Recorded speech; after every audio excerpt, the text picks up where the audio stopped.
Good morning सबैजनालाई, साथै नमस्कार झोरले पनि।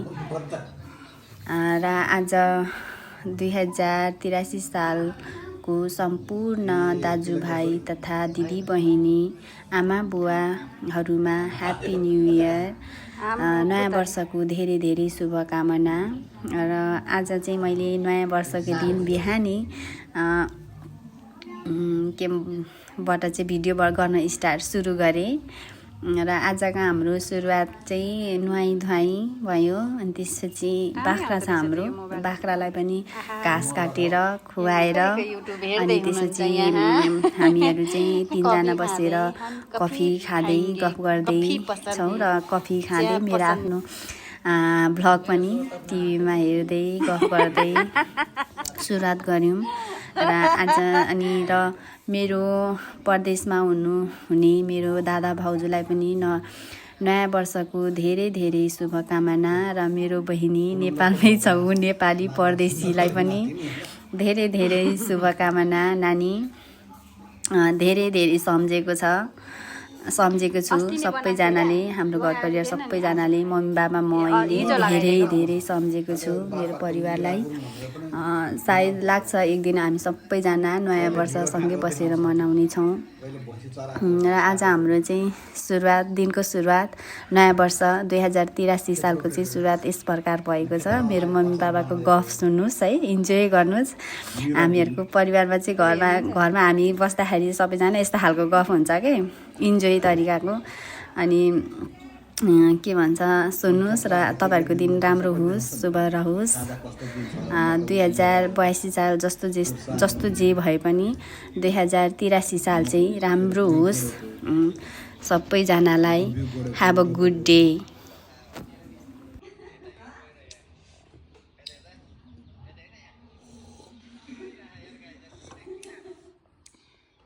म त सुँगुरको मासु खानलाई मसँग पहिले जान्छु भने त म छैन। कसले? तिनीहरू गुरुङ होला। मसँग गयो भने सुँगुरको मासु खान पाउँछ भनेर भन्थे।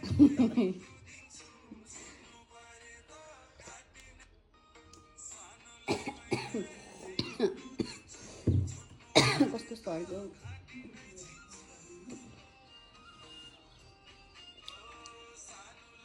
पोखराको मगर दौडा गाउँछ रातो ढिमे आछ होइन ढिमकोमा राखेको क्या बाइक फुल दिया बस्नु डाँडाको नानीको लागि हो र मम्मी? राजेश चाहिँ हो नि होइन? अघि राजेश पो देखेको त, दादा त होइन। यता परेको छ श्रमदात कहाँको बाँस थियो यो वडाकारले पर्छ। डस्टबिन भूषणको घर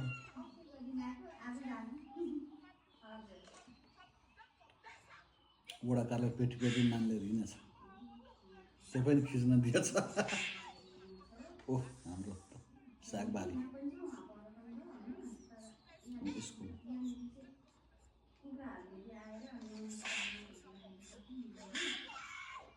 अम्बा कहाँ खोइ त अहिले देख्छ नि सागबारी।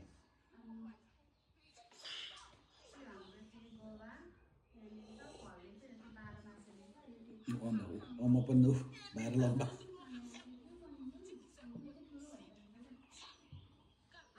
गोटे कलम लगाउनु सक्नुहुन्थ्यो। तपाईँको मुख देखाइदिनु मम्मी, मुख देखाइदिनु तपाईँको।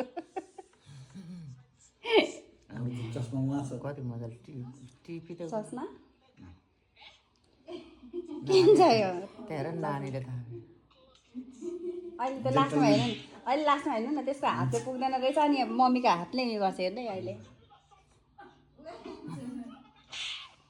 अब हेर्ने त्यसले के गर्छ अहिले, हेर्नु ल बाबा, त्यसको दिमाग हेर्नु ल।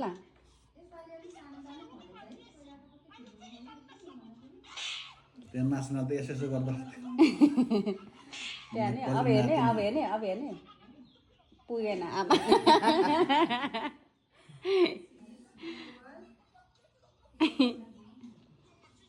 त्यसको हात नभएपछि त्यसको त्यस्तो दिमाग लाउँछ मलाई प्लास्टिकले बनाएर राखेको आमाले यो भोत्रा थाहा भयो नि त होइन यो बिमारी होइन भन्छ क्या यिनी बनमरा क्यान्सर के लागेको उहाँ कहाँ बनमेरे के अरे बनमेरे के अरे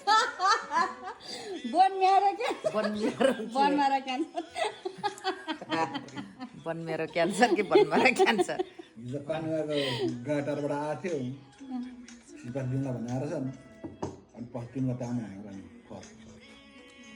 यसलाई त क्यान्सर भएछ नि उहाँ के पो ठाउँमा दाइको नाल दाइको छोरा माइलो छोरा खोइ कुन पो ठाउँमा पो पुर्याएको छ पुर्याएर डिस्चार्ज गरेर ल्याइसकेको छ त यसलाई पनि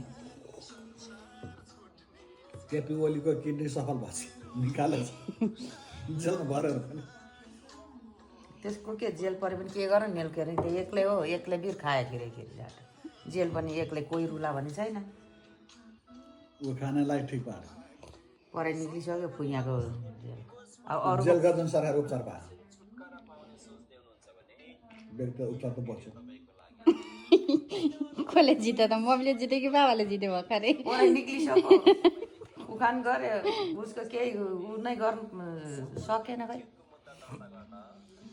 अरू पो गाह्रो भयो त यो कुरामा बाबा हारेको रक्सी खाएको 70 लाख भनेको यहाँ हो मेयर साहब हुँदाखेरि उहाँ सिन्धुपाल्चोकमा गएर तामाङलाई ठगेछ अनि पैसा मागेको म चुनाव जितेपछि दिन्छु चुनाव दिए प्रधानमन्त्री हुँदा देशको पैसा दिने त्यो मेयर हुँदा घोटला गराएको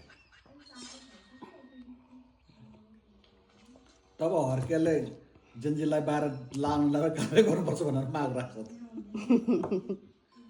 हर्केल नजानु भने भ्रष्टाचारै गर्ने एमसिसी खारेज गर्नु भने खारेज गर्नु लगाइछाड अरू जान्छ सिंहदरबारमा पद खोज्न ऊ जान्छ बर्थडेमा ढुङ्गा बोक्न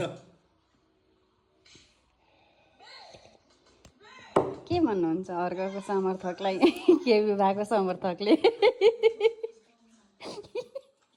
के विभागको समर्थक हर्केको समर्थक हर्केलाई गाउँघरमा भगवान भन्छ यता फर्काएको अहिले त पैसा पुगेर चन्दा नदिनु भनेको छ अब उहाँले पैसा पुग्यो भने सरकारले कहिले पनि पैसा नपुग्ने हर्केले चन्दा उठा पैसालाई पुग्ने दुईवटा त झोल्ने पुल पनि बनाइसक्यो उसले च्यालेन्ज दिएको छ म प्रतिपक्षले गएर यसो ढुङ्गा बोकेर पुल बनाएको छु लु त बाला नआएर सरकार पछिल्लो बनाओस् त त्यसको जनताले ढुङ्गा बोस् त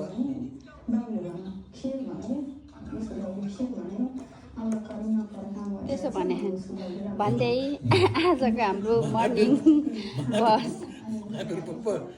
सत्ता पक्ष कि विपक्ष हो म स्वतन्त्र हो म पनि बाटो छोड्ने हो बोलेपछि काम गर्नुपर्छ म पनि बाटो छोड्ने बरु बोल्दिनँ महावीर कुण्डको चुनाव खर्च 3 प्लेट चाउमिन 7 प्लेट मोमो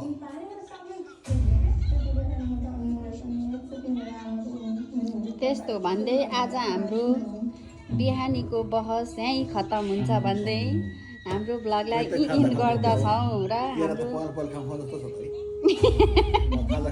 अहिले त बिहान पनि खानु हुँदैन आज 1 गतेको दिन खाना खाएन भने अलिक घर छ कि भनेर नखाने के खाएपछि मासु लागेर के गर्नु न काटी खानु हुने न सुँगुर मोटा आएर सुँगुरलाई काटेर खाने जस्तो न खसीलाई दाना पानी खाएर बेच्छ हाम्रो 1 गतेको चाहिँ बस यस्ता खालका छ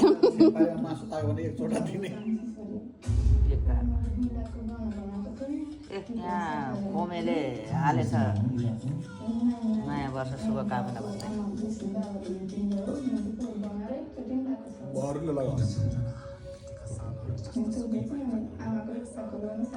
आज हाम्रो चाहिँ यहाँनिर इन्ड गर्छु म ब्लग